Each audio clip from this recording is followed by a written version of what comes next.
Yo, what's up, guys? It's those tall light skins here. You already know Tico, Jaden, your favorite light skin siblings up in here.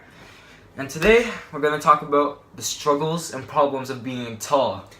Okay, guys, so my brother and I are always being asked these questions. How tall are you? How tall are your parents? Can I take a picture with you? Do you play basketball? What's the weather like up there? Wait, what? Like, it's the same weather. Anyways, we probably just have a bit more salt because you made us salty from those questions. But we hope you enjoy our video, and we're just going to show you the actual struggles, not the questions, the actual physical struggles that us siblings face on a daily basis. Lego! Lego. Well, if it ain't the good old thunderstorms. My brother and I do not like thunderstorms because people whip out their umbrellas, they're whipping them here, there, everywhere. Next thing you know, they're in our eyeballs and in our hair. Then we have those classmates who sit behind us knowing that we're tall. And then they try to act like we're the reasons that they're getting bad grades, but they can't see over my head. Like, they can easily move a spot to a different spot, but they're like, no, I can't, blah, blah, blah. Like, boy.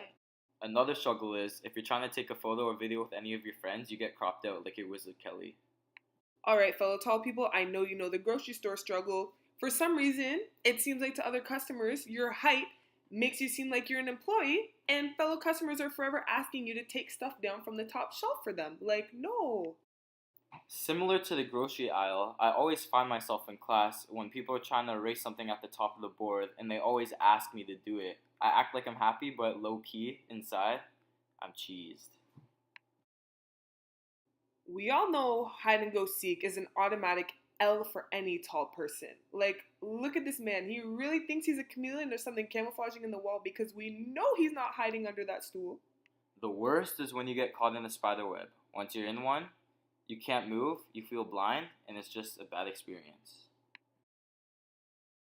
Showering at friends' houses and at hotels sucks because the shower heads are extremely low.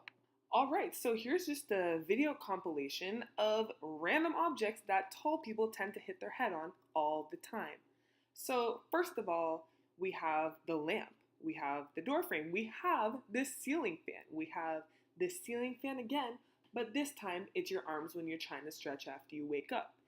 We also have going into the car, which, yes, hurts as much as it looks. We then have getting out of the car, which is extremely embarrassing, especially if you're trying to be slick after a date. As you guys can see, at-home workouts they just aren't really a thing. Like, whose man's is this? The worst is being in the back of the car and having your legs lose circulation because the front seat's too far. This is the ultimate level of disrespect. You know, when you're just casually walking into your car and then you go to the passenger seat and see that someone moved the chair forward and didn't move it back. Another annoying thing is that when you're walking with your friends, they always complain that you're walking too fast because one of your strides is 3 of their own. Being able to see over stalls is definitely a blessing and a curse. Sometimes, when I feel social, I'll wave to my friends over the stalls, but sometimes I'm scarred for life by what I see. So, this one is also a struggle that's very close to my heart. Whenever I sleep over at my friend's house, they tend to give me a bed that doesn't fit my body and a blanket that doesn't fit my body. Like, what is that, tissue? Basically. And sometimes my friends will donate a pair of socks to me, but unfortunately they don't fit. It's also a struggle buying shoes because chances are your feet are going to be bigger and that's less the selection. One thing that's super annoying is when your friends who have size 2 feet show off their fire kicks that they literally paid $10 for.